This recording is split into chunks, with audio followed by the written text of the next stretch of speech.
Bonjour à tous, nous nous retrouvons dans le cadre de notre exercice portant sur la régression linéaire et cette fois-ci nous allons répondre à la question 5. Donc, de quoi il est question dans la question 5? On nous demande de calculer le RMSE avec un modèle à deux variables explicatives. Donc, cette fois-ci, on a augmenté le vecteur de nos variables explicatives, en l'occurrence ici x1 et x2. Donc, qu'est-ce qui va changer? Le sigma, la matrice de variance-covariance. Ça, c'est le bon terme.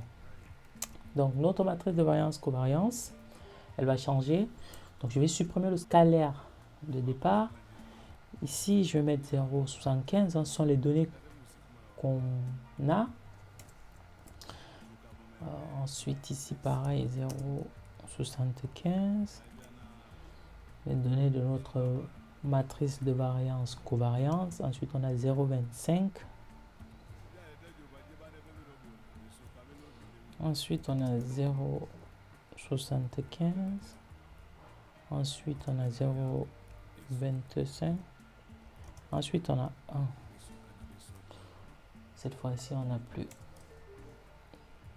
deux variables, mais plutôt trois variables. Y, x1, x2. On va exécuter pour voir est-ce que toute la matrice de variance-covariance est bien écrite. Oui, après oui. Voilà, la corrélation entre la variable x1 c'est 1, x2 c'est 1, y c'est 1.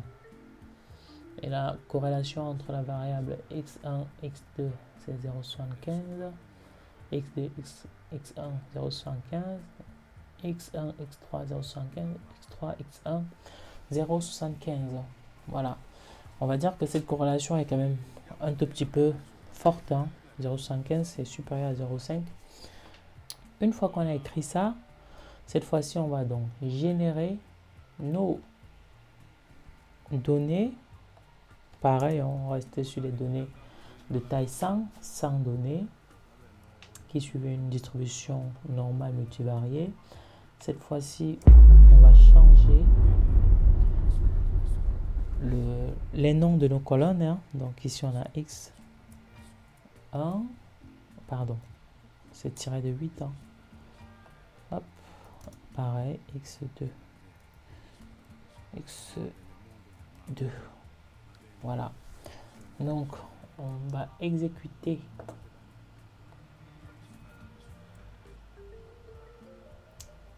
ils disent ici qu'il y a une erreur dans m des normes égale à 100 sigma. Voilà. En fait, ici, on doit changer le vecteur de moyenne. C'est 69, ça ne marche pas du tout. Donc, il y a un problème parce que cette fois-ci, on a trois variables. On n'a pas deux variables.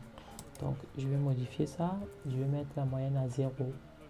Enfin, ce sont les données de l'exercice. La moyenne, c'est 0. Le vecteur de variance-covariance, il est donné. Donc, cette fois-ci, je peux générer mes nombres pseudo-aléatoires. Voilà. J'ai mon data frame ici. On peut d'ailleurs voir à quoi il correspond. On a Y, on a X1, X2. Voilà. C'est bien nos données générées de façon aléatoire. Vous voyez que on a les moins 0,9, moins 0,6, 0,4 et autres. Pourquoi? Tout simplement parce que la moyenne est de 0. Donc, on va voir les nombres qui vont être dans une fourchette à gauche de 0 et à droite de 0. Mais proche, pas très éloigné, proche de 0. De part et d'autre pour former effectivement une loi normale. La loi normale, c'est une loi qui a une forme d'une cloche. Je pense que vous le maîtrisez parfaitement mieux que moi. Maintenant, on nous demande, pareil ici, de calculer le RMSE, notre indicateur de performance du modèle, avec une seule variable x1. Donc, ce qu'on va faire, c'est que, pareil ici, on va récupérer nos lignes de code de la question 4. Donc on va ici text index, qu'on crée une partition avec de notre data frame, le trend set, le test set, ça vous savez maintenant le faire. Et maintenant, qu'est-ce qu'on va faire? Cette partie du code, il va changer parce que ici on va avoir un RMSE avec juste X. Oh, pareil, on va faire la même chose. On va faire la même chose pour X2.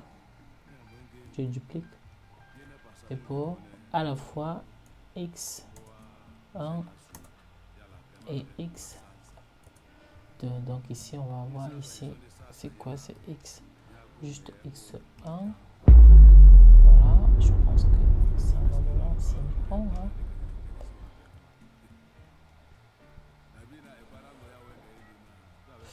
Ensuite, pareil, ici, juste X2. Juste X2 ici. Donc, on va mettre X2. Et ici, on va avoir à la fois X1 et X2. X1 plus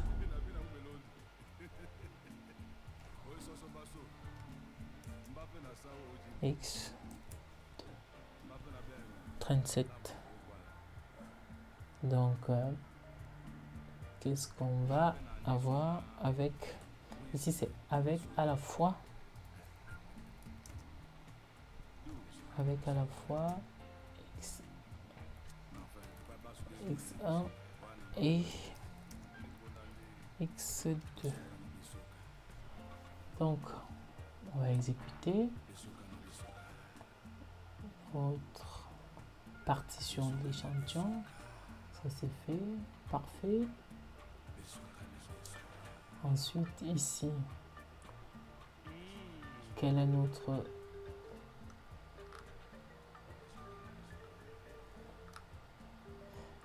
RMSE.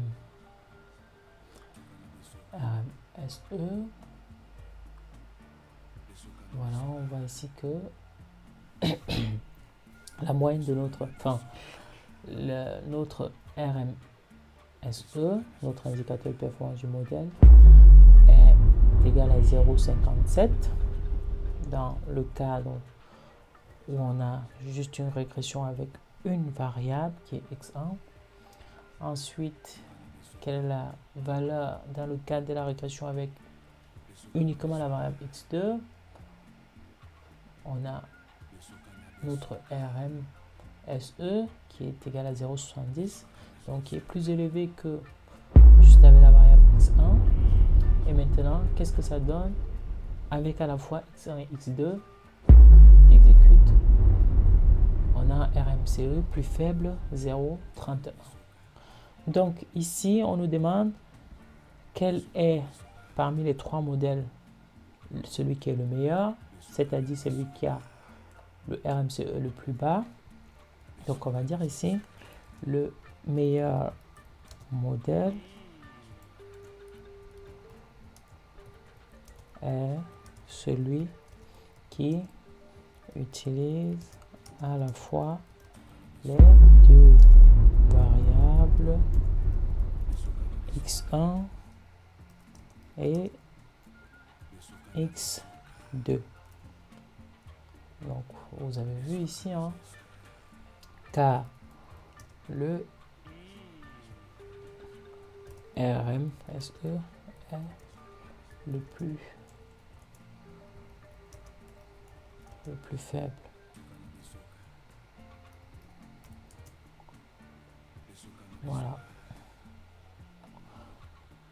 Voilà tout simplement la réponse à la question 5 où vous voyez qu'on a non seulement augmenté le modèle, on n'a plus une variable explicative mais deux variables. On a ensuite modifié la matrice de variance-covariance et on a essayé de voir quel est le meilleur modèle lorsqu'on utilise une seule variable explicative ou deux variables explicatives. On voit que effectivement le modèle prédictif est performant lorsqu'on utilise les deux variables explicatives. Ça veut dire quoi? On tire pleinement parti de nos données. Voilà, on utilise l'ensemble de nos données, en fait, de nos variables explicatives. Voilà ce qui était de la réponse à la question 5. Je vous donne rendez-vous dans une autre vidéo pour la réponse à la prochaine question.